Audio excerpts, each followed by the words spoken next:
C'est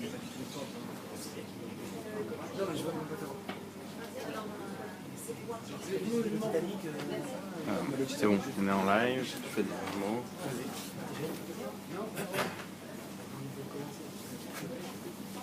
Bonsoir à tous, merci d'être avec nous ce soir. On est très content d'avoir le Rav Eitan Fison avec nous pour le deuxième cours sur les livres de Bereshit. La semaine prochaine, exceptionnellement, on n'aura pas cours. On est veille de fête, veille de Rosh Hashanah, et on sera par contre on aura un cours entre Rosh Hashanah et Kippour la semaine d'après. Et la Seouda ce soir est offerte par la famille Soufir à la mémoire de notre ami Gabi.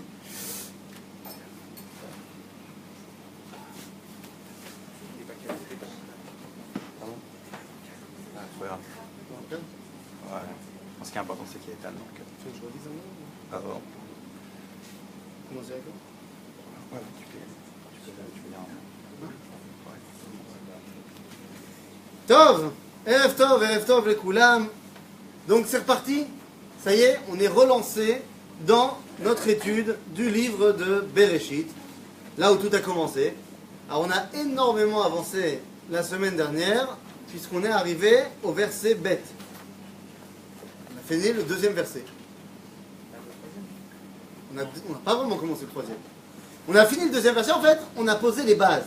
La semaine dernière, on a expliqué quelles étaient les bases de notre étude. On a expliqué quels sont les problèmes qu'on va rencontrer quand on va étudier la Torah. C'est que c'est un texte prophétique, et nous sommes dans une période d'après la prophétie. Ce qui fait que toutes les notions qui sont le monde de l'histoire qui nous est racontée ici, sont des notions complètement étrangères aux nôtres. Et donc on a dit que ça allait être tout le défi d'essayer de retravailler ce texte pour essayer de comprendre qu'est-ce qu'Akadosh Baruch Hu veut nous dire.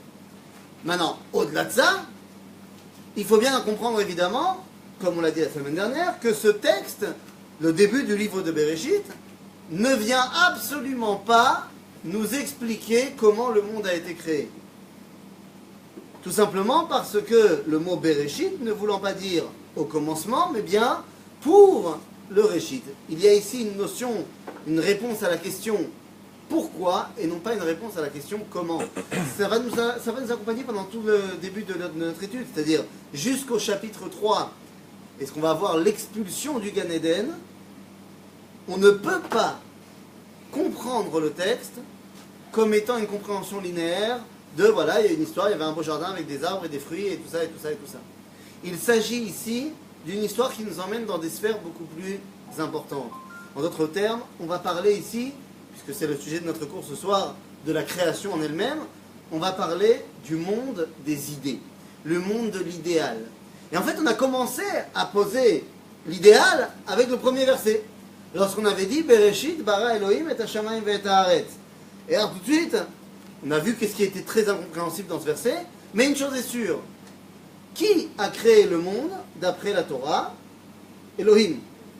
Donc c'est forcément bien. C'est-à-dire qu'on place ce premier verset comme étant l'idéal. Le seul problème c'est quoi? C'est que juste après, Ve'haaretz haïta tohu vavo. Ve'haaretz haïta tohu vavo, ben c'est très très compliqué. Si on est parti d'un idéal très grand de Bereshit bara Elohim et hashamayim ve'et haaretz, pourquoi est-ce que tohu vavo? Eh bien, c'est ce que nos sages ont expliqué comme étant, alors dans la Kabbalah on appelle ça Shvirat HaKelim, mais utilisons un terme plus compréhensible, il s'agit du passage de l'idéal à la réalité. À chaque fois que nous avons une grande idée et qu'on veut la mettre en pratique, il va forcément y avoir une différence, une chute entre le projet et la réalisation. Cette chute, on va la symboliser très simplement par ce geste-là. C'est-à-dire, lorsque vous avez vos enfants qui reviennent de l'école et qu'ils ont leur copie juste, qu'est-ce que la Mora, elle a mis à côté? Elle a mis un V. C'est quoi le V? C'est, on part d'une Nekuda Eliona, on part d'un point élevé, on va descendre à la réalité et on ne remonte pas au niveau du point d'origine. On remonte jusqu'à l'infini. C'est-à-dire que c'est tout le projet de la création. Partir d'un point idéal élevé arriver à la réalité, Ve'aretz haïta tohu vavohu, et on a expliqué ce que voulait dire ce verset.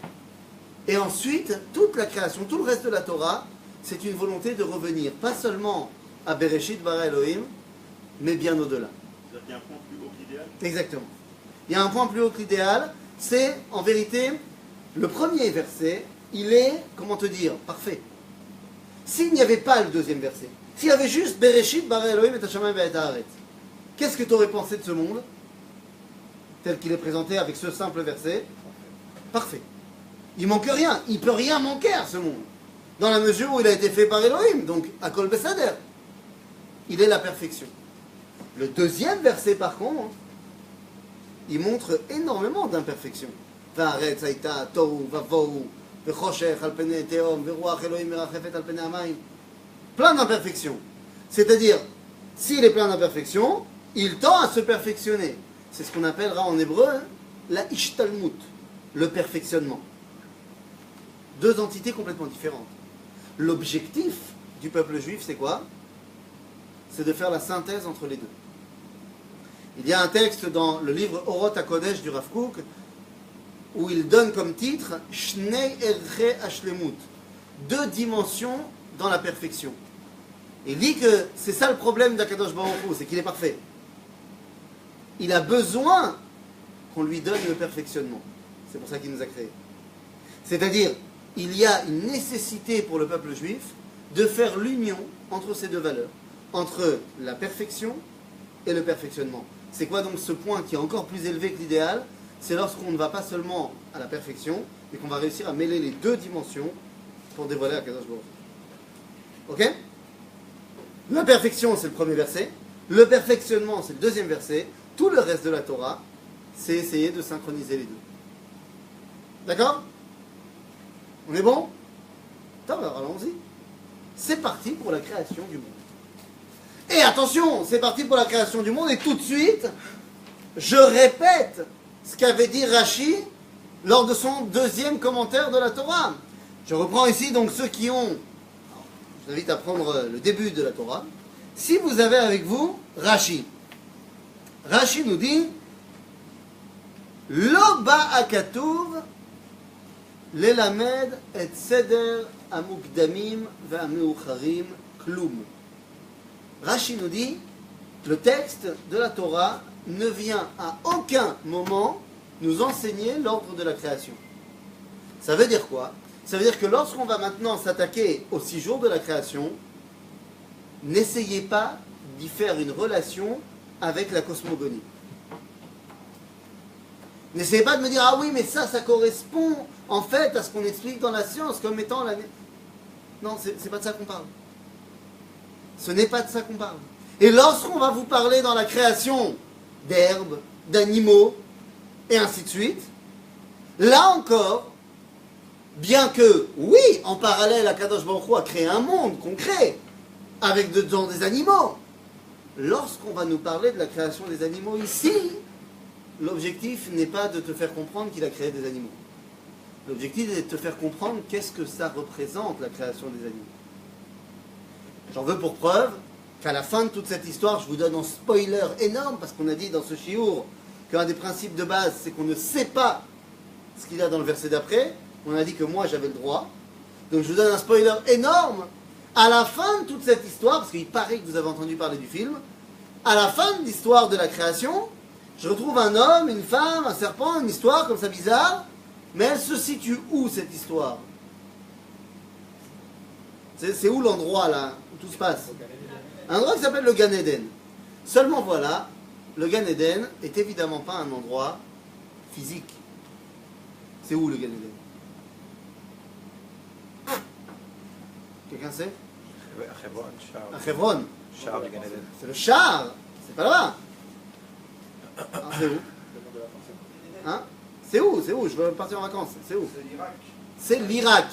C'est entre le fleuve, ça représente. Hein? C'est... Il parle des fleuves Pichon et. Nachon. Alors, il parle du Gihon, il parle du Pichon, du Hidekel, du Prat. C'est compliqué, hein, parce qu'il y en a un, c'est le Nil quand même. Comment on fait? Donc ça nous donne quand même un espace un petit peu trop grand. Entre l'Euphrate et le Nil, c'est tout ça le Gan Eden. Compliqué. Rabotai, ceux qui ont déjà été malheureusement, lo alechem velo alenu, à des enterrements, là-bas le Rav, le Chazan, la personne qui s'occupe de l'enterrement, elle va dire chez Began Eden tiye menuchato. On dit comme ça dans la Hashkava, que son repos soit au Gan Eden. Seulement on parle de qui? C'est Neshama. Le corps du défunt, il est dans le trou. On parle de la Neshama. Maintenant, ça veut dire que le Gan Eden, c'est un endroit avec des Neshamot.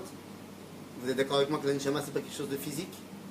L'âme, tu vas me donner 2 grammes d'âme. L'âme, c'est pas physique. Donc le Gan Eden, si c'est l'endroit où se retrouvent les Neshamot, c'est pas un endroit physique. Ce qui fait que tout ce qu'on va étudier maintenant n'est pas à prendre dans le sens, ah voilà, il a créé une pomme, il a créé un truc. Non. Il va falloir qu'on s'occupe de ce que représente chaque chose. Jusqu'à ce que la Torah nous explique qu'on est parti du Gan Eden. Une fois qu'on part du Gan Eden, ça devient une histoire sur notre planète Terre. Ok? Alors allons-y. Verset Gimel. 3e verset, on commence la création. Oui? L'âme n'est pas composée des sens. On n'a pas quoi? L'âme n'est pas composée des sens humains. Quoi? De l'ouïe, le toucher, tout ça? Et pas, je vais te souvenir que Rambam nous parlait de ça. Mais, Non, le Rambam il parle du Nefesh. Pas la Neshama. Là-bas. c'est quoi la différence? Non. Ah, la différence, le Nefesh, c'est, si tu veux, ton esprit. Ton esprit, il est capable d'aborder les sens. C'est lui qui va traduire ce que tes yeux y voient. Il va en faire l'ouïe, il va en faire la vue. Ensuite, il va traduire les sons, il va traduire le toucher. C'est ton esprit. C'est pas la Neshama. Il y a ce qu'on appelle Nefesh, Ruach, la Neshama. C'est des élévations différentes. Alors allons-y pour le début de la création. C'est parti. Verset Gimel. Vayomer Elohim Yehi Or. C'est pas mal ça. Dieu il a dit que la lumière soit. Il a fait. Mais qu'est-ce que ça veut dire? Ça veut dire que jusqu'à présent, comment est-ce qu'on peut se représenter un petit peu la création? C'est le balagan. Donc d'abord, qu'est-ce qu'on fait? On allume la lumière. Après, on met un peu d'ordre. Après, on plante, on met une petite fleur, on met un petit pot de fleurs, on met un petit truc, machin. Après, on met des petits oiseaux. Et une fois que tout le monde est bien là, alors on peut faire rentrer les mecs dans l'appart. Tout ce qui est en train de se passer n'est pas forcément un ordre chronologique, mais c'est un ordre de valeur. Qu'est-ce qu'on met d'abord et qu'est-ce que la Torah veut nous mettre après? Donc la première chose qu'on veut que tu saches, c'est qu'il y a or. Alors, ce qui est intéressant, c'est que on a besoin de clés. On a besoin de clés pour comprendre ce texte, particulièrement celui-là de la création. Et parmi les clés, je voudrais vous en donner une que nous a enseigné Manitou. Vous allez voir que dans le texte, il a fait plein de choses, Dieu. Mais les termes utilisés sont très différents à chaque fois. Là, dans le premier verset qu'on va étudier ce soir, le verset Gimel, il y a marqué Yehi Or. Que veut dire le mot Yehi? Ça vient de quel verbe? Ça vient du verbe liot, c'est-à-dire être. Yehi, ça veut donc dire que c'est on va dire, un état d'être constant. Ça, c'est là. C'est une véritable vie. Yehi Or. Archa. Il y a des choses où il n'y a pas marqué Yehi. Exemple, Dieu dira, par exemple, à Yishretsu Amayim Nefesh Nachot. Yishretsu Amayim. Par exemple, là, on ne parlera pas de Yehi. Mais le problème, c'est que si Yehi, ça veut dire que ça existe. Et ça ne bouge pas. C'est là. C'est présent. C'est présent et faux dans notre monde. Alors comment ça se fait que juste après il y a marqué Vayehi Or? Oui? Je n'ai pas compris comment ça peut déjà être présent, c'est un futur, le Ye- c'est qu'il n'y a pas encore. Là, c'est en l'occurrence, c'est un infinitif. C'est un impératif. C'est-à-dire, c'est voilà, un impératif. Ouais, un impératif. Yehi Or, que la lumière soit. Ok? Mais comme dans Ishretsu, c'est pareil, Ishretsu, ok, c'est un ordre, mais c'est un futur. C'est Ah, même que la forme. lumière soit. Oui, Quand c'est je le la ferai. lumière, c'est la même forme, donc la même forme, futur. Chumbaya, Ouais. tu comprends que tu as raison quand tu parles toi et moi. C'est-à-dire toi et moi, lorsqu'on parle de quelque chose, on dit ça je vais le faire, mais il y a forcément un délai entre le moment où je le dis et le moment où je le fais. Chez Akadosh Baruch Hu, il n'y a pas de délai. Yehi or, Zekvar Kiyum. C'est déjà une existence. Donc ce qu'on veut te dire ici, c'est que la notion même de Yehi, qui vient du verbe être, ça veut dire que c'est une existence qui reste. C'est Yehi. Qui démarre quelque chose. Voilà, Akadosh Baruch Hu l'a créé. Il n'y a pas de problème. Il a dit et fait. Oui, mais sauf que lui, quand il parle, c'est la création. Baruch she'amar ve'aya olam. C'est quoi? Il y a eu combien de temps entre Amar ve'aya olam? En. Au moment où il parle, le monde se crée. Mais il n'y a rien non plus entre Yéhéor et Vaïzor. Ah, tu as fait. Le problème, c'est que j'ai pas besoin du mot vayehi. Oh. Parce que si Yehi veut dire que la lumière, elle est là tout le temps, j'ai pas besoin de me dire qu'il y a une deuxième création, ou de moins une deuxième existence. Yehi, dans le sens, ça existe, c'est là. Si c'est là tout le temps, j'ai pas besoin que tu me redises va Yehi. Et là, Manitou nous a expliqué que lorsqu'il y a marqué Yehi, ça veut dire Baolam Hazeh, c'est tout le temps là. Va Yehi, Baolam Haba. Et vous allez voir que dans les différentes créations, de 6 jours de la création, il y a des choses où on va trouver Yehi et Vayehi. Là, en l'occurrence, on vient d'en voir un. Ça veut dire que, semble-t-il, il y a de la lumière dans ce monde et il y a également de la lumière dans le monde à venir. Il y a des éléments où il y aura Yehi, mais pas Vayehi. Par exemple, je saute 2 secondes dans le 2e jour, dans la verset Vav, il y a marqué Vayomer Elohim Yehi Rakia betoch hamaim, Vayim avdil ben maim le maim. Ça il n'y a pas marqué Vayehi Arakia. Il y a marqué Vayas Elohim et Arakia. Il n'y a pas marqué Vayehi Arakia. Donc de là, tu en apprends que la Rakia, c'est-à-dire la séparation entre le ciel et la terre, c'est présent dans tous les jours de ce monde. Mais semble-t-il, ce n'est pas présent, ben Olam Haba. Il y a des éléments où il n'y a pas marqué ni Yehi, ni Vayehi. Exemple, ben la création des animaux, par exemple, des poissons, des oiseaux. Il n'y a ni marqué Yehi, ni Vayehi. Qu'est-ce que cela veut dire?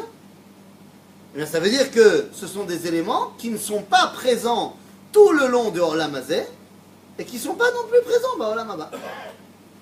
Ça, Chakol, je ne dis rien d'extraordinaire, je ne vous apprends rien, en disant qu'il n'y a pas toujours eu des hippopotames sur Terre. D'accord? Et donc si, pour l'instant, on est arrivé à 3 combinaisons possibles. Yehi, Vayehi, Yehi, pas Vayehi, ni Yehi, ni Vayehi. Est-ce qu'il reste une dernière combinaison possible? Que Vayehi. Et effectivement, il y a quelqu'un comme ça. Misé, Adam. Pour l'homme, il y a marqué dans le 6e jour, sauter 2 secondes, on reviendra évidemment au départ, mais sauter lorsqu'on arrive au 6e jour, il y a marqué là-bas, Vayomer Elohim, verset Kaf Vav, Vayomer Elohim Naase Adam. Pas marqué Yehi Adam. D'accord? Ça veut dire quoi? Ça veut dire que l'homme n'est pas présent tout le long de ce monde-ci. Certes, il y a en politique des dinosaures de la politique, mais même eux n'ont pas été présents depuis la création du monde. Ah, il est où le Vayehi? Saute au chapitre 2, verset 7. Chapitre 2, verset 7. Là, il y a marqué Vayitzer Hashem Elohim et Adam afar mina Adama, vayipach be'apav nishmat chaim, vayehi Adam le nefesh chaim. Ok? Donc de cette clé-là, j'apprends quelque chose de fondamental. Il y a des choses... Comment ils ont eu cette clé? Ah, c'est une transmission de génération en génération, enseignement de la Kabbalah, ainsi de suite, ainsi de On suite. ne pourrait pas le trouver. C'est-à-dire... Non, enfin... Ah non, c'est pas quelque chose qui est marqué dans le texte. Oui, oui, c'est ça. C'est, encore une fois, le texte en lui-même, il est incompréhensible pour nous, on l'a dit la semaine dernière. La seule chance qu'on a de comprendre quelque chose, c'est de se rattacher à ce que nos sages nous ont enseigné de génération en génération pour comprendre le texte. Et ces mêmes sages nous ont donné des clés de compréhension. D'accord? Donc, j'en apprends quoi d'abord? Eh bien, j'en apprends que dans le plan de la création, il y a des éléments complètement différents. Il y a des éléments qui sont permanents dans ce monde-ci, mais qui ne sont pas dans le Olam Haba. Il y a des éléments qui ne sont ni permanents là, ni là-bas. Il y en a qui sont permanents et là et là-bas. et il y en a qui ne sont permanents que là-bas. Et maintenant, j'en déduis deux choses. C'est que c'est quoi les deux seuls éléments qui peuplent le Olam Haba? C'est-à-dire les deux seuls éléments où il y a marqué Vayehi, c'est voilà, la lumière et l'homme. Et semble-t-il, à Olam Haba, je ne sais pas comment ça marche, mais c'est un monde d'hommes et de lumière. La vérité, c'est quand j'ai pensé, Shio, comment est-ce qu'on va faire ça? J'ai réfléchi et je me suis dit, il faut que je rende hommage à mon père, Shlita, qui nous a transmis, familialement parlant, la passion de la science-fiction. On a vu plein de films et autres séries en passant de la Guerre des Étoiles à Stargate. Et ça m'a aidé à comprendre en fait. Parce que dans cette série qui s'appelait Stargate, non pas Star Trek, j'ai dit Stargate, c'est une autre. Tous les trucs Star, c'est pas les mêmes. D'accord? Ah, ça c'est. Je vais pas dire que c'est parce que t'es une fille, hein, je l'aurais pas dit. Tes oreilles? Tu les fais très mal. En tout cas, il y avait un moment donné dans cette série-là où on pouvait voir un être humain qui s'élevait dans un plan de conscience supérieur. Et comment est-ce qu'ils ont représenté ça visuellement à l'écran? C'est genre, il devenait uniquement un espèce d'amas de lumière comme ça. Il se fondait dans la lumière. Ok, c'est la façon de se le représenter est manienne. Et donc peut-être, je ne sais pas comment ça va se passer, mais Olam Haba, c'est Or Ve'Adam. La lumière et l'homme. Oui? Pardon? J'ai dit, c'est une transmission de génération en génération. C'est pas lui qui a inventé ça. Encore une fois, comme on a dit la semaine dernière, comment il faut comprendre le premier rachis de la Torah? Il nous dit En amikra ze omer el ador sheni kemo shedarshu chazal. Ça, c'est une transmission de génération en génération. Tu comprends bien? Hein? C'est écrit quelque part. Il y a les nouveaux Sfarim sur Sod Beria et Sod Ivri de Manitou. C'est écrit là-bas. Vadaï, on va retrouver ça. En général, ce genre de clés, tu vas les retrouver dans l'enseignement des Mekoubalim, par exemple dans le Chida. Mais, encore une fois, il y a un truc que j'ai reçu du Rav Cherki qui est très important. Il m'a dit, sache que, parce que je lui avais posé un jour une question sur les faux Ekatouv, et il m'a dit, donne-moi un papier, un crayon, je vais te l'écrire. Ça sera Katouv. Et alors, je lui ai dit, non, Gomet. Il m'a répondu, c'est pas parce que quelque chose est écrit que c'est vrai. C'est parce que c'est vrai que des fois on l'écrit. C'est-à-dire, la transmission de la Torah, je vous rappelle qu'elle est d'abord orale. Oui, d'accord. Toute la transmission de la Torah orale ne s'est pas faite par écrit. Il y a énormément de transmissions, en général les plus profondes, qui n'ont pas été mises par écrit. Les livres, c'est une réduction. Mais Vadaï. on ne peut pas croire. Ok, mais alors dans ce cas-là, on peut entendre et croire tout ce qu'on nous dit. Bien sûr. Bien sûr que tu pourras entendre et croire tout ce que tu dis. C'est pour ça qu'il faut qu'on sache d'où ça vient. Bah, voilà. C'est pas parce que c'est pas écrit que tu sais pas d'où ça vient. D'accord? Encore une fois, la notion de l'écriture ne rend pas la chose émette. Parce que là aussi, c'est pas parce que c'est écrit que c'est forcément. N'importe qui peut écrire n'importe quoi. D'accord? Donc si c'est écrit, et je vais dire mieux que ça, des fois tu as quelque chose qui est écrit au nom d'un grand rabbin. Et ça dérange qu'il y a marqué. Pourquoi? Parce que c'est marqué au nom d'un grand rabbin, alors ça dérange pas? Il faut les varer, il faut vérifier ce qui a marqué, quelle que soit la personne qui l'a écrit. De la même façon, il faut vérifier l'enseignement, quelle que soit la personne qui l'a écrit, qui l'a enseigné. D'accord? Là, en l'occurrence, Manitou, qui lui l'avait reçu de ses maîtres, de génération en génération. D'accord? Oui, il a peut-être. Naron, ça peut être ça. Là, en l'occurrence, c'est pas le cas. D'ailleurs, j'en profite, c'est un bon intermède. J'en profite pour dire ici, au monde entier, via les réseaux sociaux et autres Internet, ce que je vais dire dans tout le shiur, maintenant et pendant toute l'année, c'est pas de moi. C'est-à-dire, de manière générale, je vous l'ai dit la semaine dernière, je le redis, histoire que ce soit bien clair, c'est-à-dire, ce que je vous dis, c'est pas Ethan Fison qui le dit. C'est, de manière grandement, c'est l'enseignement que j'ai reçu de mon maître, le Rav Cherki, qui le tenait de Manitou. Des fois, il y aura d'autres enseignements, et à chaque fois qu'il y aura quelque chose qui vient d'autres enseignements, je dirai d'où ça vient. D'accord? Pour qu'on ne soit pas perdu. Oui?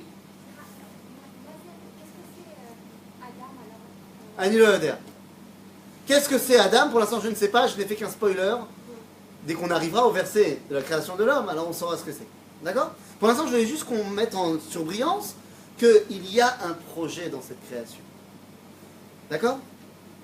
Et c'est maintenant qu'on va s'attaquer à ce projet-là. Chaque jour de la création, que nous allons commencer à aborder maintenant, il faut savoir qu'il obéit à des règles qui sont les mêmes pour chaque jour. Il y a un plan à chacune des journées de la création. Quand on parle des journées de la création, il est évident qu'on ne parle pas ici de journées de 24 heures. C'est clair pour tout le monde, je n'ai pas besoin de revenir là-dessus. Pourquoi ce n'est pas des journées de 24 heures? Parce que si 24 heures, c'est la révolution que met la Terre pour tourner sur son orbite autour d'elle-même par rapport à son orbite autour du Soleil, et que le Soleil a été créé que le 4e jour, on fait quoi des 3 premiers jours? Et dans la mesure où on a de toute façon expliqué qu'il ne s'agit pas ici d'une construction physique, on ne parle pas ici de 24 heures. On va voir de quoi on parle. D'abord le plan. Le plan, c'est à chaque fois 4 étapes. Dans chaque jour. Projet, réalisation, observation, conclusion. Maintenant, venez, on va dans le premier jour de la création, on va voir comment ça se met en place. Vayomer Elohim, je reviens donc au verset Gimel. Vayomer Elohim, Yehi Or. Vayehi Or. Qu'est-ce que c'est Yehi Or? C'est le projet. Vayehi Or, réalisation. Je ne sais pas vraiment ce que c'est que cette lumière. Je sais juste que c'est une lumière.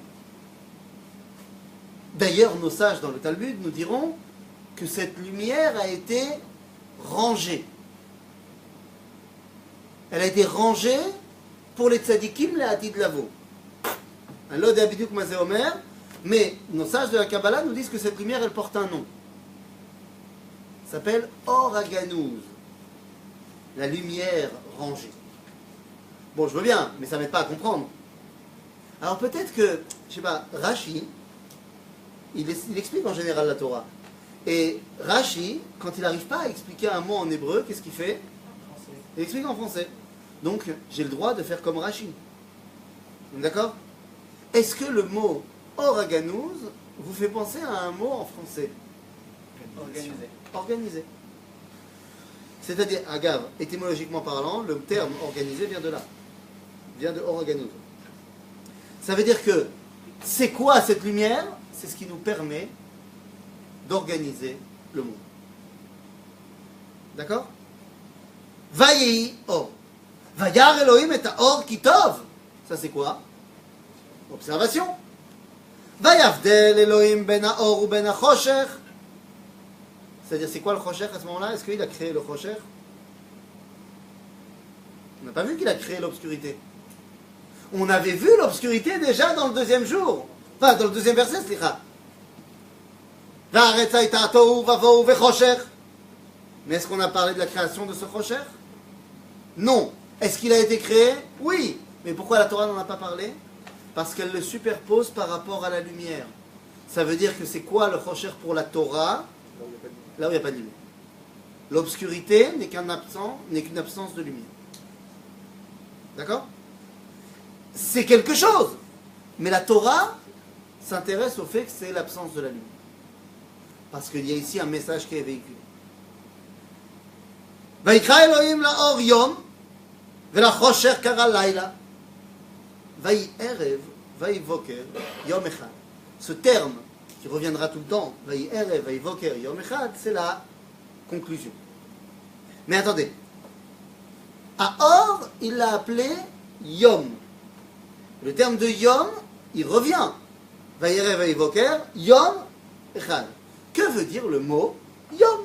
Là aussi, c'est vrai que plus tard, on va utiliser, dans la Torah également, on va utiliser le terme yom comme étant une journée de 24 heures. Dans l'histoire qui va arriver à Abraham, Yitzhak et Yaakov, yom, c'est 24 heures. Mais dans son origine, yom vient du verbe, lui aussi, hayo, liyot. C'est-à-dire, yom, c'est quoi la meilleure traduction en français? Un état d'être. État 1. Vayi erev, vayi voker. Mais qu'est-ce que ça veut dire? Vayi erev, vayi voker.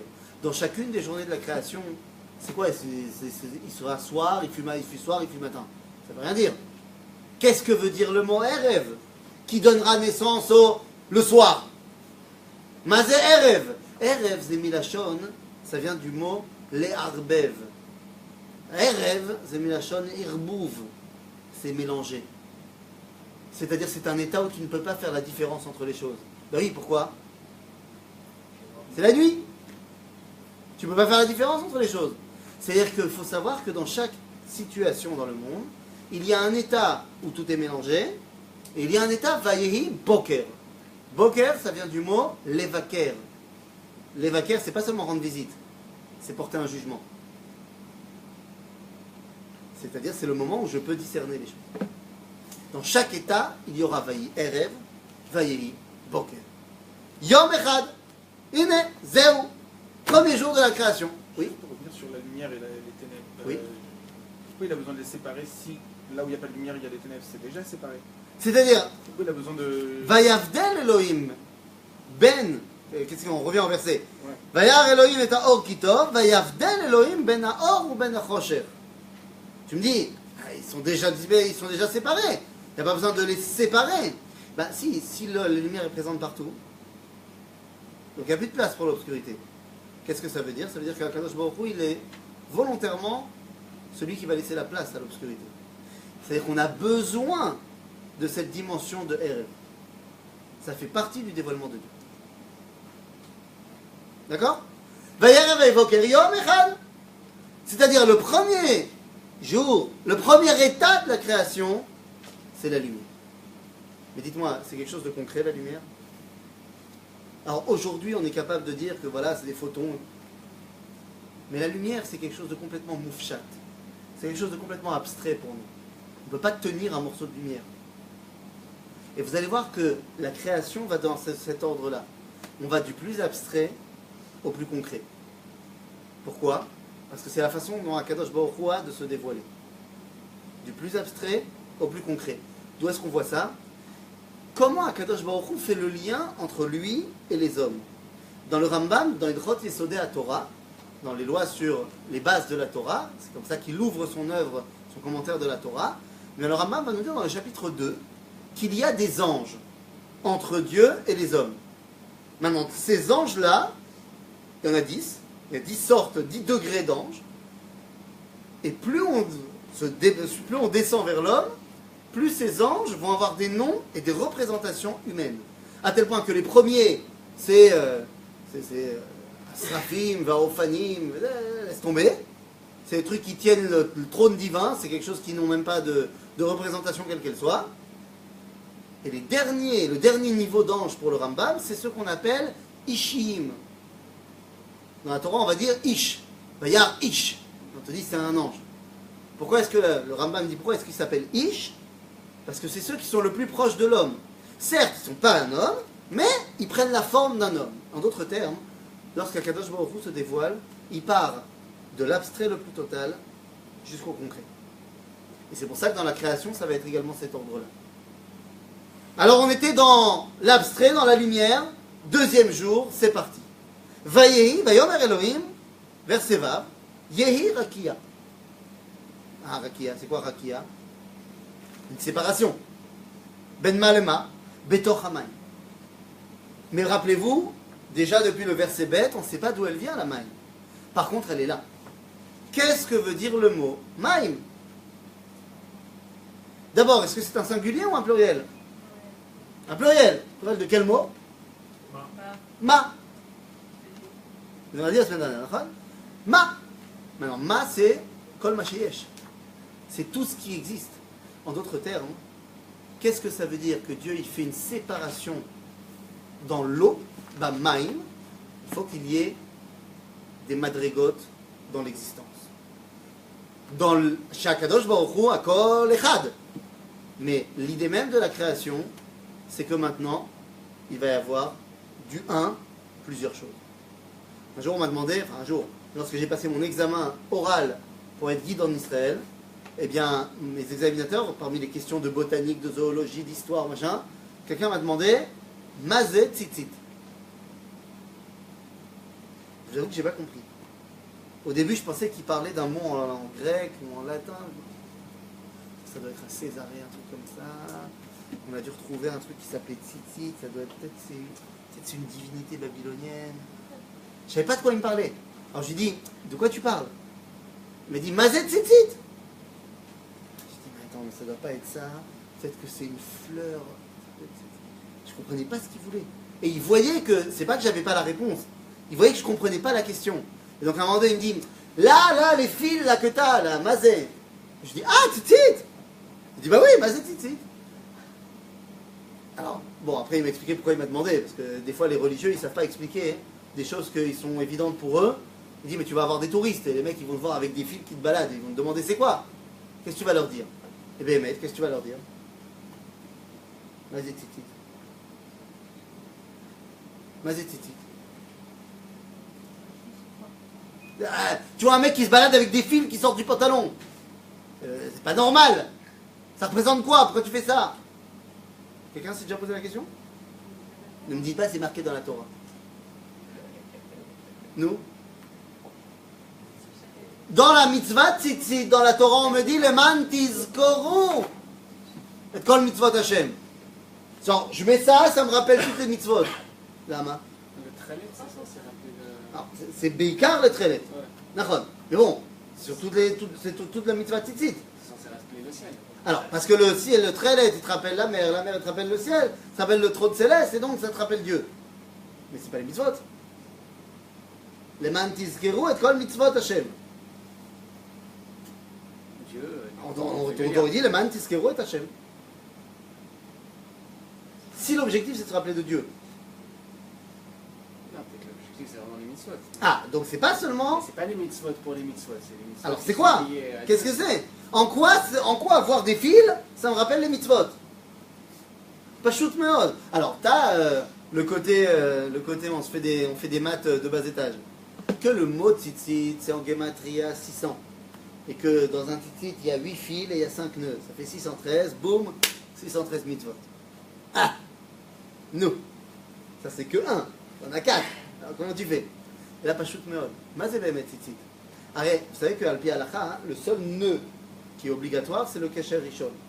C'est le premier nœud. C'est-à-dire, si tu as un mec qui a fait un tzitzit, il a fait que un nœud avec ses fils, et ça pend, c'est bon. C'est-à-dire que, c'est quoi la notion de tzitzit? La notion de tzitzit, c'est que ça part d'un point où tout est rassemblé, et ça part dans toutes les directions. En d'autres termes, c'est la création. Ou ça part d'un premier niveau, où c'est Akadosh Baruch Hu, Akol Echad, Akol Meuchad, tout est me'urbav, c'est-à-dire tout est mélangé, et maintenant ça va partir dans toutes les directions. Donc la première chose à faire, va y rakia betoch hamayim. Quel rapport avec les mitzvot?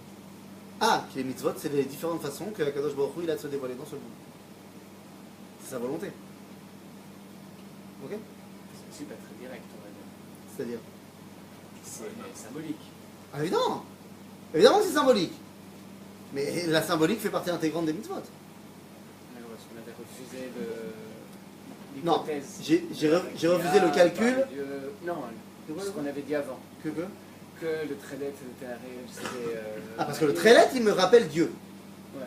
Il ne rappelle pas les mitzvot. Les tzitzit, ça me rappelle les mitzvot. Il y a différentes façons, dans toutes les directions, de représenter, de dévoiler Akadosh Baruch Hu. Il y a deux choses dans les tzitzit. Direct que la C'est première hypothèse. C'est bien, ça le chané. Tu as besoin des deux. Un tzitzit qui est coulot trelet, il n'est pas saoul. Un tzitzit où il n'y a pas de trelet alors que tu pourrais mettre le trelet, c'est pas beseder gamken. Il faut les deux. D'accord? Quoi qu'il en soit, vaïr rakia betoch hamayim. On commence à mettre en place les madrigotes, les différentes dimensions. Vaïr rakia betoch hamayim, vaïm avdil ben maim le maim. Vayas Elohim et arakia. Donc on avait dit, vayas, c'est pas vaï. Par contre, vayas, à chaque fois que vous allez retrouver vayas, ça veut dire c'est fait.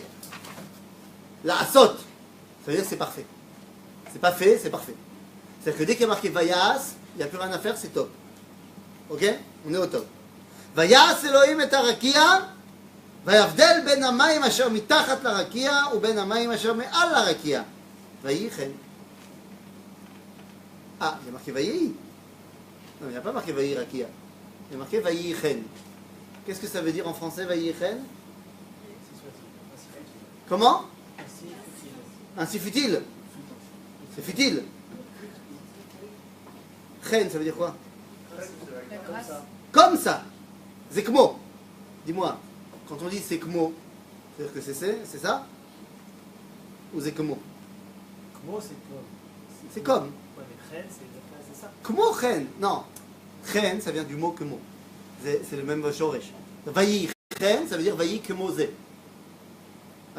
Vayi chen, ça veut dire que c'est pas exactement ça. C'est que mot.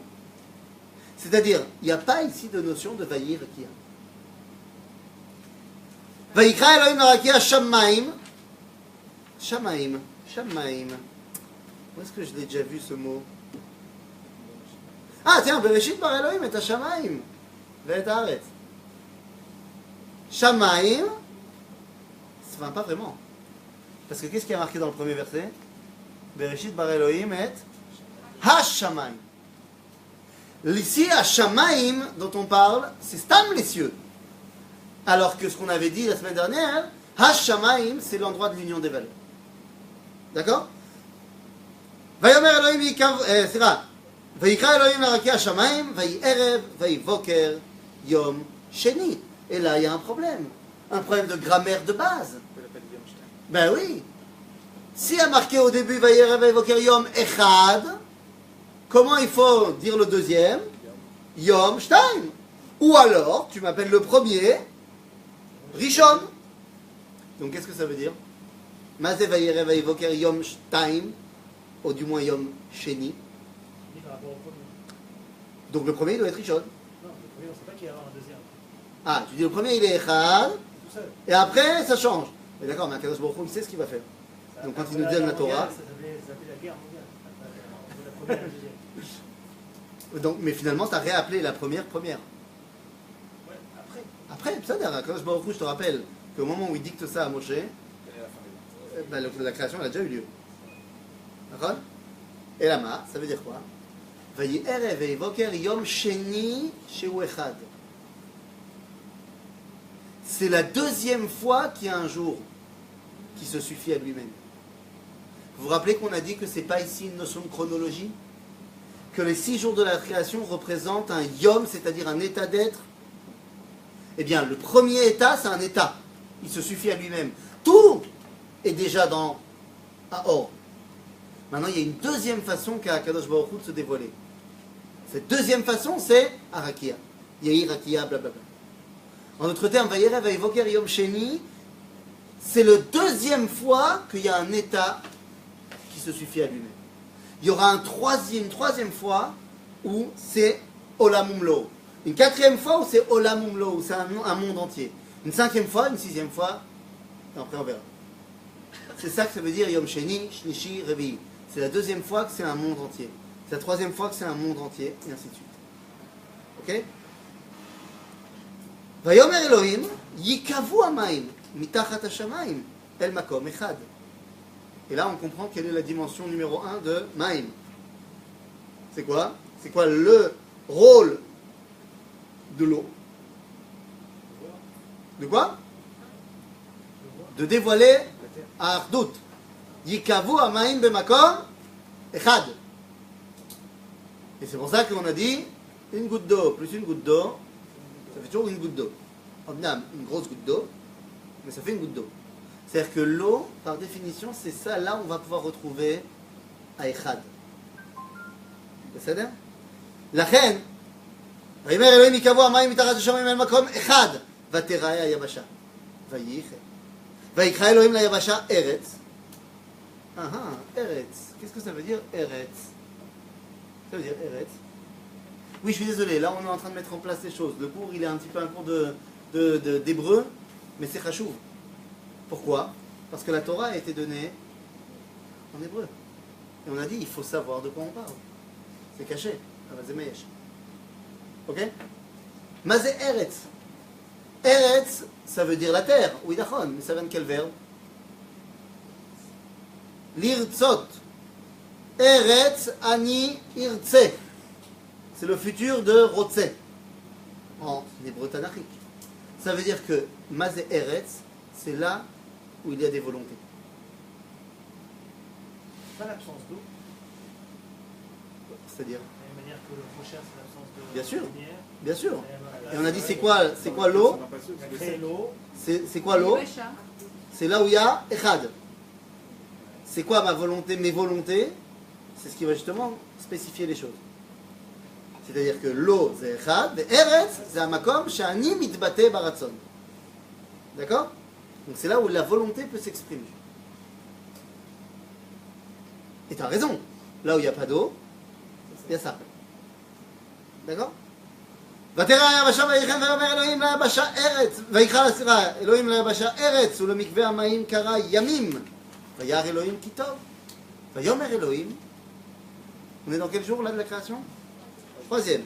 Donc pour l'instant il n'a rien fait. Il a juste dénommé les choses.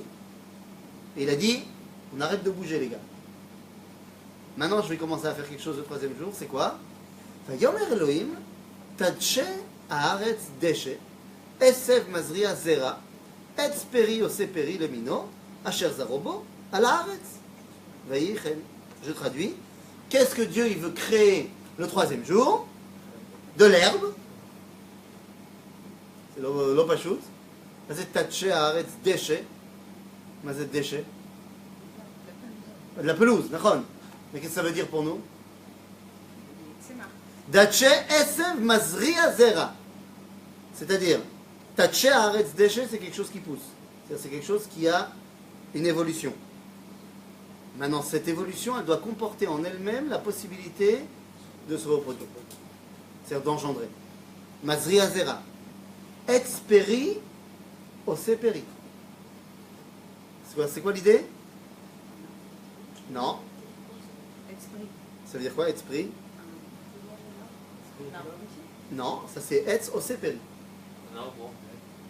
Etz Peri, c'est un arbre fruit qui fait des fruits. C'est-à-dire Etz Peri, Ose Peri, c'est un arbre fruit qui est aussi fruitier. C'est-à-dire que l'arbre, il doit être fruit. Non, mais attendez, de quoi on parle? Mais c'est Etz Peri, c'est quoi un arbre fruit? Quoi, c'est la cannelle? On peut manger, c'est quoi les bâtons de réglisse qu'on mangeait quand on était jeune? Mais c'est Etz, Milachon, Eitza. C'est-à-dire, c'est un conseil, c'est une réflexion première. Mais c'est appris, c'est la conséquence de cette réflexion. En d'autres termes, Mazé Etz Peri, l'idéal de la création, c'est de créer un endroit, une réalité, où les causes et les conséquences sont liées. Bah, Metziyut, dans la réalité, c'est pas comme ça. Et on va voir que là, on va être face à la première faute de l'histoire. Iné, verset Yudbet. Vatotse haaretz, déchet, esev masriya zera leminov, ça c'est bon. Ve'etz ose peri, asher zarobo lemino. C'est-à-dire que la nature a créé non pas etz peri ose peri, elle a fait etz ose peri. Et là tu lèves les épaules en disant quoi? La nature elle a fait une faute? Qu'est-ce que ça veut dire? Ça veut dire qu'Akadosh Baruch Hu ici il veut qu'on comprenne que la création originelle est porteuse d'identité. On est perdu. On va reprendre. C'est une faute parce qu'il n'avait pas dit de faire ça. Mais attends, je reviens dessous. Nous, pour nous, ça nous paraît complètement fou. Les seuls qui ont une conscience, c'est les êtres humains. La nature, elle n'a pas de conscience. C'est vrai, aujourd'hui, c'est comme ça. Mais dans l'idéal de la création, la Terre doit avoir une conscience. Elle entretient un rapport moral avec ses habitants. D'où est-ce que je le sais?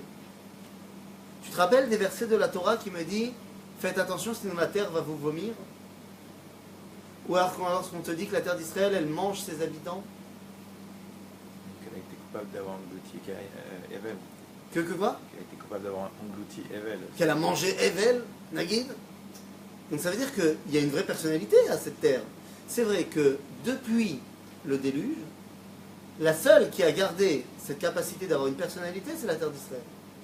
C'est pour ça que la Torah ne va pas arrêter de te dire qu'il y a une vraie relation, un dialogue entre nous et la terre d'Israël. Mais à l'époque, dans l'idéal de la création, le monde entier n'est pas quelque chose, mais bel et bien quelqu'un. Ça nous montre encore une fois quel est l'idéal de la création. Que le rapport avec le divin n'est pas avec un quelque chose, mais avec quelqu'un. C'est l'idéal. Et donc, dans cet idéal, des fois, la terre, elle faute. Mais ça, elle n'a pas compris. Non, Elle a très bien compris. mais elle voulait faire autre Mais elle a chose. fait autre chose. Maintenant, attendez. Est-ce que Dieu, il n'est pas derrière toute cette histoire-là? Pas d'ail. C'est-à-dire que Dieu, il veut que tu saches quel est l'idéal et que tu saches quelle est la réalité. Dans la réalité, la cause et la conséquence, c'est deux choses différentes. Mais je veux que tu saches que dans l'idéal, c'est tout relié. Toujours dans ce souci de mettre en parallèle le monde de l'idée et sa réalisation. Et même s'il y a eu un bug, il te dit quand même, Vayar Elohim, Kitov, Vayere, Vayevoker, Yom Shelishi. Temps mort, mi-temps, 3 jours de création. Qu'est-ce qui a été créé? On a dit 3 choses qui vont de l'abstrait au concret. La lumière, la séparation des eaux et la terre concrète. On part de l'abstrait pour arriver au concret. Seulement, concrètement, il y a un point commun entre ces 3 choses. C'est que dans les 3 premiers jours de la création, si je devais donner un point commun aux 3 jours de la création, aux 3 premiers, c'est le fait qu'ils sont statiques. Il n'y a pas de mouvement dans ce qui a été créé. La lumière, ça ne bouge pas. Il y a également le ciel, la mer, ça ne bouge pas. Et il y a, vous allez me dire, c'est vrai que l'herbe ça pousse, c'est nachon. Mais stam kacha, quand tu regardes un arbre, tu ne le vois pas bouger. C'est vrai que c'est pas aussi vivant. Enfin, C'est pas aussi vivant, c'est-à-dire que ça ne bouge dans la mesure où les racines, c'est-à-dire l'arbre, il ne peut pas bouger de sa place. Tu vas me dire, la seule chose qui bouge chez lui, c'est les pérotes. On voit le fruit grandir sur l'arbre, mais l'arbre lui-même, il ne bouge pas. Non, mais l'arbre, il est éphémère. L'arbre est éphémère. Baruch que l'arbre, il va pousser, il va grandir, et puis après, il va tomber. Mais toi, quand l'être humain, il se balade, et qu'il voit un arbre, ça ne bouge pas. Fichu ton raisonnement, tu vas sur la perception de ce que tu vois sur le moment en tant qu'être humain, dans ce cas-là, donc la mer, c'est pas statique. Parce que ça, je vais pas bouger, la mer. Ah, encore une fois, là, il t'a dit, non, d'abord, il t'a dit, Kavu Amain. C'est-à-dire, je ne te parle pas maintenant des vagues. Je te parle concrètement, tu es dans ton avion, je ne te parle pas du tsunami non plus qui est en train de. Ou l'ouragan qui est en train de flapper la Floride. Hein? Je parle d'une marée, on ne peut pas venir. C'est-à-dire, Otpam, dans une vision globale, le ciel, la mer, ça ne bouge pas. Il n'y a pas de vie là-dedans. C'est vrai que tu as des vagues, mais il n'y a pas une vitalité qui est en train de se mettre en place. Toi, tu sais qu'il y a une vitalité, parce que tu sais qu'il y a quelque chose dans la mer. Mais là, pour l'instant, on ne sait pas. Ça va être toute la différence avec la deuxième partie. Les deuxièmes 3 jours. Ça n'aurait pas été, excuse-moi, Oui. plus logique de dire qu'en fait, Vas-y. jusqu'au premier qui top, là, ton raisonnement, il se tient complètement, parce qu'il y a la Yabasha, il y a la mer, il y a la lumière, c'est très bien. Et à partir du premier qui top, dans le top de la moitié, Quel verset? verset Yudalef, Ouais. à partir de là, on commence dans le concret, parce que c'est là qu'il va faire les plans. Dans le concret, il n'y a pas de problème. Concret, j'ai dit. On est passé de l'abstrait au concret. Je suis avec toi. Oui, mais dans tout le côté statique, je pense que. Enfin, Tu vas voir pourquoi je dis statique par rapport à ce qu'on va voir dans les 3 prochains jours. Où en fait, les 3 prochains jours vont être tout simplement un copier-coller des 3 premiers avec le mouvement en plus. Oui. Question. Jour 2 et 3, il ne fait rien. Pourquoi? Le jour 2, il a fait la séparation entre les eaux. C'est quelque chose. La création, elle était là, l'eau. Et il a séparé. La terre, il avait créé avant, c'était Shanam et Taharetz. Non, mais d'accord, mais il n'a pas fait une rakia. D'abord, le premier verset, c'est pas la création en elle-même. On t'a pas dit que c'était le verset de l'idéal. Après, il revient, maintenant, il t'explique comment ça marche. C'est le titre. D'accord, si tu veux. Mais pourquoi, à aucun moment, on nous explique le pourquoi et le but de la création? Il est, on est en train de le faire. On est en train de commencer. D'abord, on met en place de quoi on parle. Qu'est-ce qu'il a fait chaque jour? Les 3 premiers jours, il veut te montrer qu'il y a un idéal qui passe de l'abstrait au concret, mais un idéal dans le fait d'être statique. Maintenant, on arrive au 4e jour. Regardez le 4e jour. ויאמר אלוהים יהי מאורות ברקיע השמיים, להבדיל בין היום ובין הלילה, והיו לאות ולמועדים, ולימים ושנים, והיו למאורות ברקיע השמיים, להאיר על הארץ ויהי כן. Donc il veut faire des luminaires. Nous, on va les appeler, dans notre langage, le soleil, la lune, les étoiles. Encore une fois, à notre niveau de regard humain, le soleil il bouge et la lune elle bouge, même si on sait que c'est pas comme ça que ça marche. Mais les deux ils font quoi? Ils sont là pour donner quoi? D'après le texte, les haïrs sont là pour donner de la lumière. Mais il y avait déjà la lumière dans le premier jour. Donc quelle différence? Eh bien, c'est une lumière en mouvement. De la même façon, dans le 5e jour, qu'est-ce qu'il va créer à Kadosh Baruch Hu? Il va créer deux choses, les oiseaux et les poissons. C'est-à-dire un mouvement dans le ciel et un mouvement dans la mer. La lumière d'origine aussi avec un mouvement. Ah, Il y a comment eu tu la- sais? la- Il y a eu la lumière et la rêve. Non, il y a eu la lumière et il y a eu là où il n'y a pas de lumière. Mais c'est pas que c'est la lumière qui a bougé. Tous les jours, il y a lumière et rêve. Non, on a dit, Ça arrivait non, plusieurs non, fois on a avant dit le- qu'il y avait la lumière, on l'appelait, le or on l'appelait Yom, et la Chosher Karalayla. C'est deux choses différentes. Ouais, mais ça arrivait plusieurs jours. Il n'y a pas de problème, mais ça bouge pas. C'est pas la or qui bouge. C'est Akadosh Baruch Hu qui détermine deux dimensions. Il y a un truc qui s'appelle Erev et un truc qui s'appelle Boker. Ça veut pas dire que ça bouge. Pour l'instant, je sais pas que ça bouge. Ça change. Ça change, ça bouge pas. Ça veut dire quoi ça change? Je peux moi changer la caméra. Et ça change. J'avais la caméra sur la lumière, j'ai tourné la caméra, je suis sur l'obscurité. La lumière, elle n'a pas forcément bougé. Dans le verset, tu ne peux pas savoir que la lumière originelle, elle bouge. Alors que les luminaires, on te dit qu'ils bougent. De la même façon, les oiseaux, les poissons, ils bougent. Et dans le 6e jour, qu'est-ce qui va être créé? Les animaux. Qui sont on va dire des arbres en mouvement. Qu'est-ce qui différencie en termes de biologie le règne végétal du règne animal? Allez, le règne végétal aussi, il grandit, il mange, il se nourrit, tout ça. Quelle est la différence entre le végétal et l'animal? Hein? L'animal est obligé de bouger pour trouver sa nourriture. Alors que le végétal trouve sa nourriture sur place. C'est marqué que les luminaires ils bougent ou, Bah, ou on le sait, ou c'est non, pas il y a les marqué. scientifiques qu'on a Regarde, aujourd'hui. ויעש אלוהים את שני המאורות הגדולים, את המאור הגדול לממשלת היום, ואת המאור הקטן לממשלת הלילה, ואת הכוכבים. וייתן אותם אלוהים ברקיע השמיים להאיר על הארץ, ולמשול ביום ובלילה, ולהבדיל בין האור ובין החושך, וירא אלוהים כי טוב. C'est quand on t'a dit qu'ils sont là pour servir de... Non, on t'a dit au début qu'ils sont là pour servir de point de repère sur les yamim, les shanim. Donc il y a forcément un mouvement pour déterminer des jours, des années, des mois. Donc il y a un mouvement qui est mis en place. De la même façon que donc les poissons et les oiseaux. Et enfin, le 6e jour, sont créés les animaux. En d'autres termes, il y a dans les 3 deuxièmes jours de la création la même chose que les premiers, avec le mouvement en plus. Maintenant, qu'est-ce que ça veut dire? Ça veut dire qu'il y a dans ce monde, dans la création du monde, 2 façons de percevoir le monde. Une façon qui voit dans le statique l'idéal, et une façon qui voit dans l'évolution l'idéal. Est-ce que vous connaissez, ça vous parle par rapport à des choses qui existent dans ce monde? Oui. Quoi? L'islam et l'Occident. L'islam, elle est restée bloquée en allant 600 et l'Occident, elle veut toujours progresser. Alors, je suis d'accord avec toi, mais pas avec l'islam.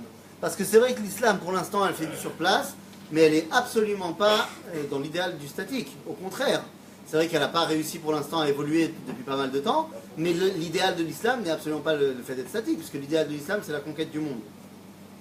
Non, mais dans leur esprit, ils sont restés en 600. C'est- En 632, Le fait qu'ils n'ont pas réussi à avancer, c'est une chose. Mais dans l'idéal de l'islam, c'est d'avancer et de conquérir le monde. Donc c'est tout sauf statique.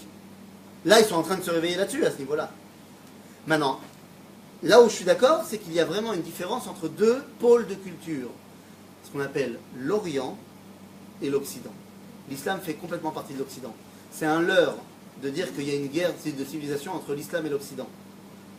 L'islam, c'est l'Occident également. Il y a une guerre de civilisation entre ce que l'islam représente et ce que le christianisme représente. C'est pas entre l'islam et l'Occident. Toutes les caractéristiques de l'Occident sont également dans l'islam. Il faut arrêter de se voiler la face. C'est pas parce qu'on veut on veut cibler quelque chose qu'on lui dit l'islam avance. Même si elle a fait du surplace pendant longtemps. toujours au passé. Pardon? On contrairement à l'Occident, il se réfère plutôt au passé. Il se réfère au passé, mais pour avancer, pour aller de l'avant, je suis pas d'accord. Quand on regarde les... Je te rappelle que dans le Coran, il y a aussi des prophéties de l'avenir. Dans le Coran, il y a aussi des prophéties d'avenir. Non, donc ça veut dire que dans l'idéologie de l'islam, il y a aussi une référence à l'après. Alors que dans la civilisation orientale, et quand je parle de l'Orient, je ne parle pas du tout de nos amis du Maghreb, parce que le Maghreb, par définition, c'est pas oriental. Il n'y a rien de plus faux que de dire on se fait une soirée orientale, on se fait une soirée marocaine. Que veut dire le mot Maghreb? Non! Moi je vais le dire mal. Ah, c'est l'Ouest. C'est l'Ouest! C'est Ma'rav, Ma'arav. C'est l'Occident. C'est comme ça que les Arabes de la péninsule arabique voyaient les Arabes de l'Afrique du Nord. Les Occidentaux. Donc c'est très drôle quand on parle d'une soirée orientale et qu'on dit c'est le Maroc. C'est l'osé. Quand on parle de l'Orient en tant que culture, c'est tout ce qui est à l'est de quelque chose. C'est quoi ce quelque chose? Eh bien c'est une limite naturelle que Dieu a mis en place dans ce monde, qui fait qu'il y a deux cultures qui sont complètement séparées. C'est quoi cette limite? On va prendre du sud au nord, le désert de Punjab, les montagnes du Cachemire, le désert de Sibérie. Ça fait une ligne sud-nord qui fait une véritable, on va dire un véritable obstacle naturel, qui fait que quoi?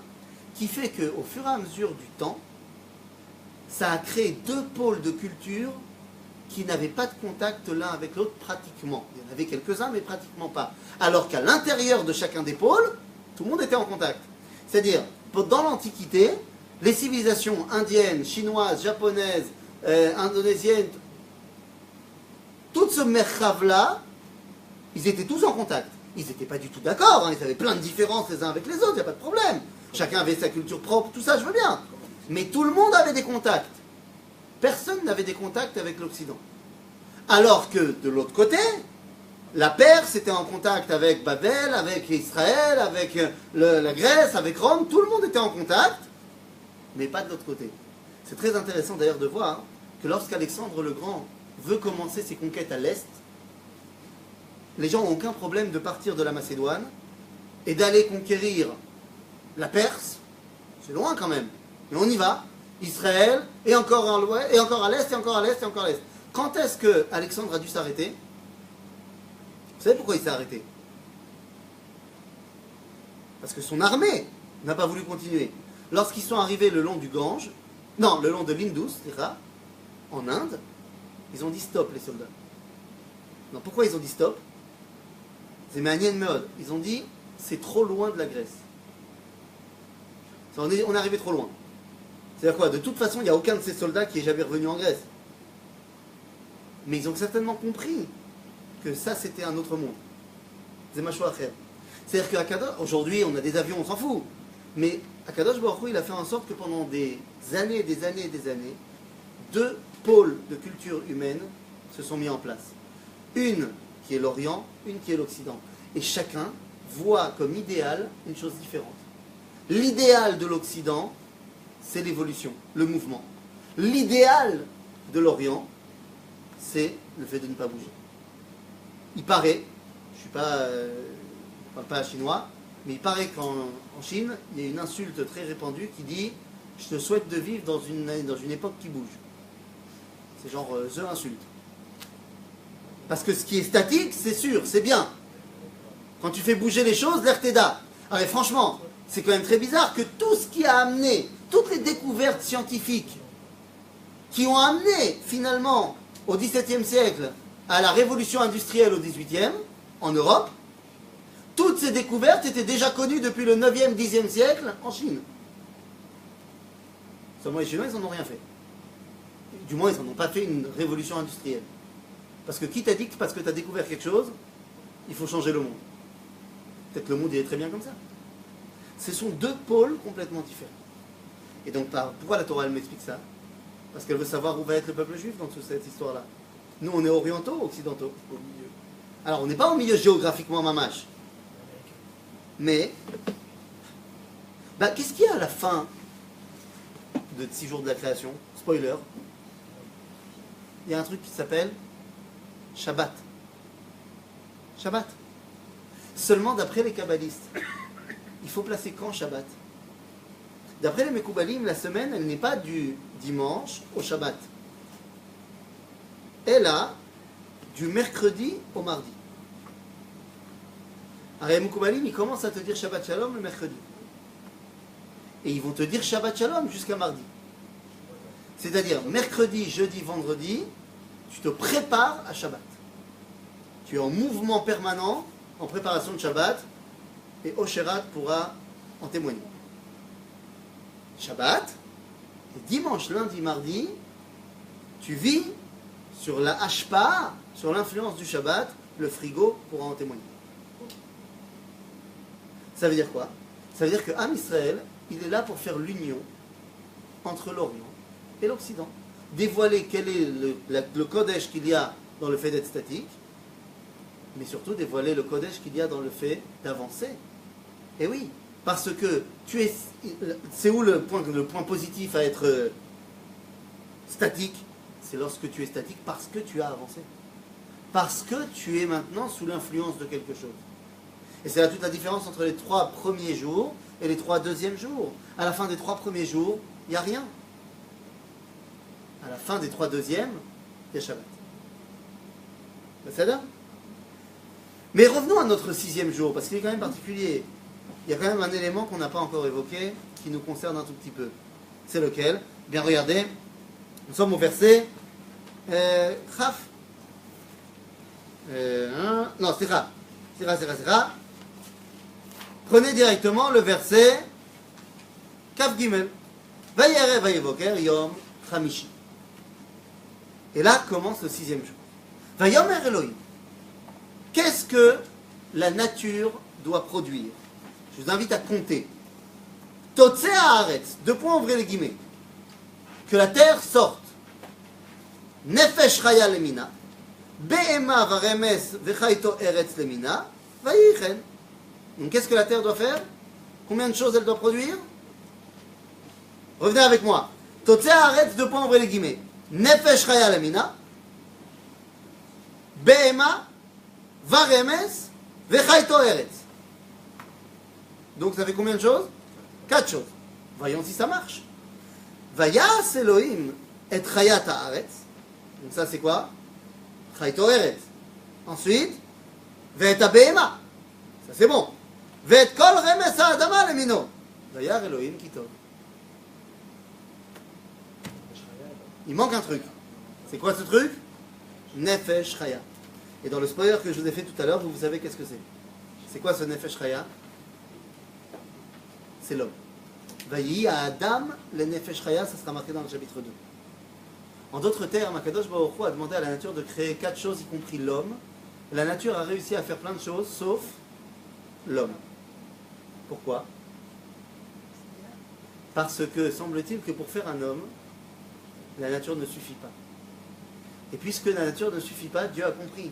Alors il dit, Tov, regarde le verset d'après, Vayomer Elohim, Naase Adam. Mazé Naase Adam. C'est quoi Naase? C'est du pluriel. Faisons. À qui il parle? Alors c'est vrai que Chazal, ils vont dire, le Midrash, ils vont dire, il va parler aux anges. Vous savez d'ailleurs de quels anges il s'agit? Il y a 4 anges qu'il a sélectionnés qui se sont disputés. La vérité, il y en a un qui s'appelait la vérité, un qui s'appelait la justice, un qui s'appelait la bonté, et un qui s'appelait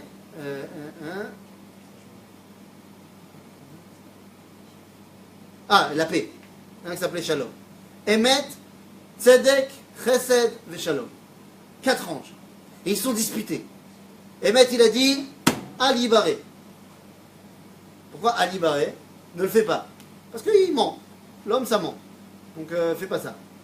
Chesed, il a dit Ibaré. Parce que des fois, il donne de la tzaka. C'est bien, Chassadim. Ensuite, Tzedek, il a dit Ibaré. Qui est aussi Mishpat. Mais Shalom, il a dit Ali Baré. Parce qu'il n'arrête pas de faire la guerre, et ils sont pas sympas, ils s'aiment pas, machin. Donc gros débat. Gros débat, les anges ils commencent à s'éclater les uns les autres. Mais vas-y, pourquoi pas? Mais oui, bien sûr, machin. Dieu il a vu que, bon, il a vu que surtout, celui qui criait le plus, c'était Emet. Donc d'abord, il a profité du fait que personne ne regardait, parce qu'il était en train de se disputer tous les anges, et lui, il a fait l'homme de son côté. Et donc après, Pitom, les anges, ils se retournent, ils disent « Hé, c'est quoi ça ?» Et Dieu, il dit « Naasa à Adam ». Le Midrash, il change les voyelles. Il ne dit pas « Naasé », il dit « Naasa », genre au passif. Ça, il a déjà été fait. C'est trop tard, c'est Mayesh. Il a déjà été fait, voilà. Bon, mais qu'est-ce que ça veut dire « Naasé Adam », faisons, au pluriel. Qui doit faire? C'est-à-dire Dieu et la nature. En d'autres termes, dans l'homme, il y a deux dimensions. Non, je ne suis pas qu'une vache améliorée. Il y a en moi une vache améliorée. Il y a l'homo sapiens sapiens. Il n'y a pas de problème. Qui n'est autre que l'évolution biologique. Darwin vous expliquera mieux que ça, mieux que moi. Mais il y a en moi une chose qui ne dépend pas de la nature. C'est quoi? Nefesh Chaya. Nefesh Chaya, ou la Neshama, c'est-à-dire la faculté d'avoir, ce qu'on a déjà évoqué plusieurs fois, la faculté d'avoir le libre arbitre. La Neshama. Et ça, la nature n'était pas capable de le faire tout seul. À partir de ce moment-là, Vayomer Elohim Naaseh Adam Betzalmenu Kidmutenu. C'est quoi ce pluriel?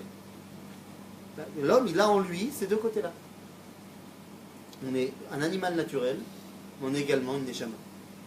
וירדו בדגת הים ובעוף השמיים ובהמה ובכל הארץ ובכל הרמס הרומס על הארץ ויברא אלוהים את האדם בצלמו. Tiens, il est marqué ויברא. On l'avait jamais vu celui-là. Mazé Vaïvra par rapport à Vayaas. On a dit Vayaas c'est parfait. Vaïvra c'est imparfait. C'est-à-dire ça doit se continuer. Il doit y avoir encore une Ashlama. Et vous remarquerez que l'homme est le seul être vivant sur cette planète qui ne se satisfait pas de sa création naturelle. On est les seuls à s'habiller. Pourquoi on s'habille? Pourquoi on s'habille? Pourquoi l'humanité s'habille? Lama. Qui margishim tzorer, on ressent un besoin de rajouter quelque chose à la nature. Il y a eu un livre qui a été écrit en Angleterre au 19e siècle. C'était un roman, mais ça... Ils avaient trouvé le chaînon manquant. La tribu indigène perdue qui faisait le lien entre le singe et l'homme. Et toute la question, c'était de savoir est-ce que c'était des hommes ou pas des hommes. Gros débat dans le livre, machin. Au final, ils ont été possèques la halakha que c'est des hommes parce qu'ils s'habillaient.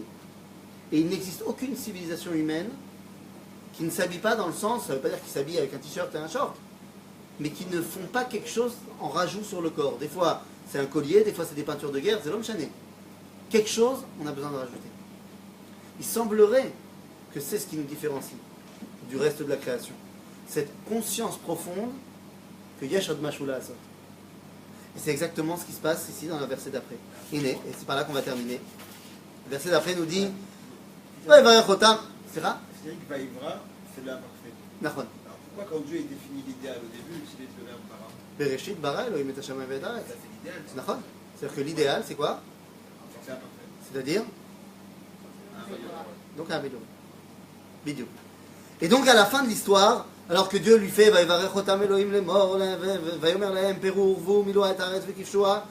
au final, une fois que tout est terminé, on dit quoi? On dit Vayar Elohim et kol asher asa veine tov meod.